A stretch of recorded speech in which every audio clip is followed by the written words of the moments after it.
Our next stop in the Bruce Vento Nature Sanctuary Tour brings us to the Oak Woodland Restoration Area, where Megan Manhattan, Natural Resource Technician with the City of St. Paul Department of Parks and Recreation, discusses ecosystem restoration within the sanctuary.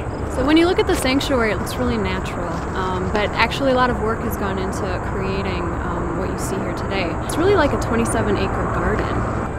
200 years ago, this land was a marshy floodplain where two streams, tributaries of the Mississippi, came in, the Trout Brook and Phelan Creek. When the railroad came in, they brought in a whole lot of new soil, built up the level so that it wasn't marshy anymore. So they put the streams underground into storm sewers.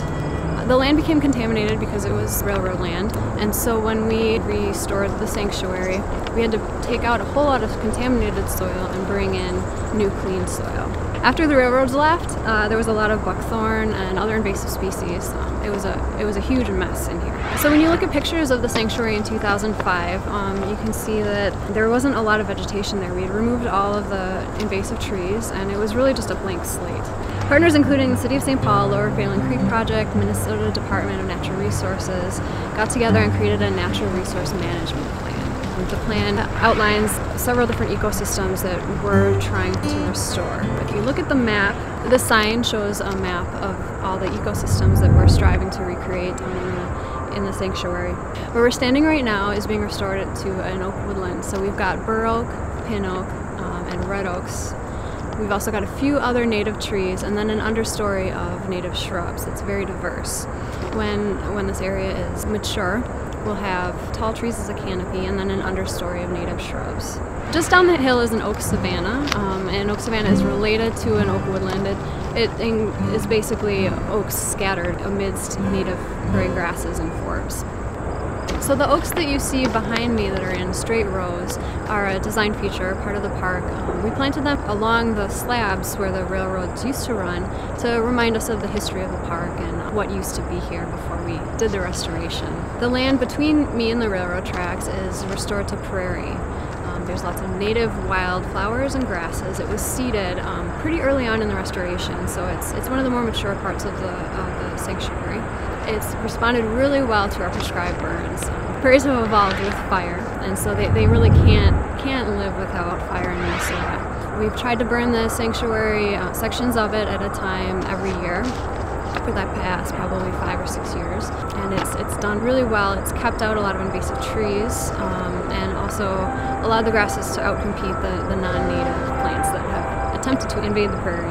Just past the prairie, you can see there are some tall cottonwoods. Those cottonwoods are original to the site. They weren't cut down. They're in the floodplain restoration part of the section, and this whole area used to be a floodplain. So that's the one chunk that we're going to allow to return to floodplain, and we've planted a lot of cottonwoods and other floodplain-loving species down there. So further east, there are three wetlands and a stream that we've restored.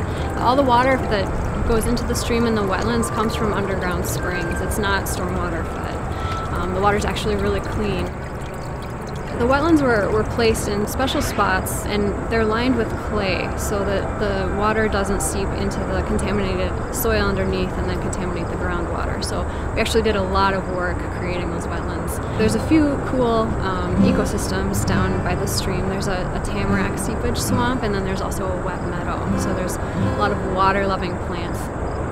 It takes a large network of community partners and volunteers to keep the sanctuary looking as good as it does. The youth interns from the Community Design Center have been working down here every summer since 2005, and Lower Phelan Creek Project recruits volunteers and raises funds to help keep this project going.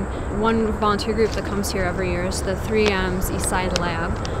They've held a volunteer event here for numerous years and have done a lot of work for us. City of St. Paul crews work down here quite a bit. We have our Youth Jobs Corps crews who remove buckthorn, burdock, spotted knapweed, and other invasive species from the project area. We perform prescribed burns down here and do a lot of other woody invasive species removal. Now that you know how much work has gone into creating the sanctuary, I'd like to please remind you not to pick flowers, pull down trees, and please stay on the paths when you're visiting so that it can remain as beautiful as it does now for other visitors.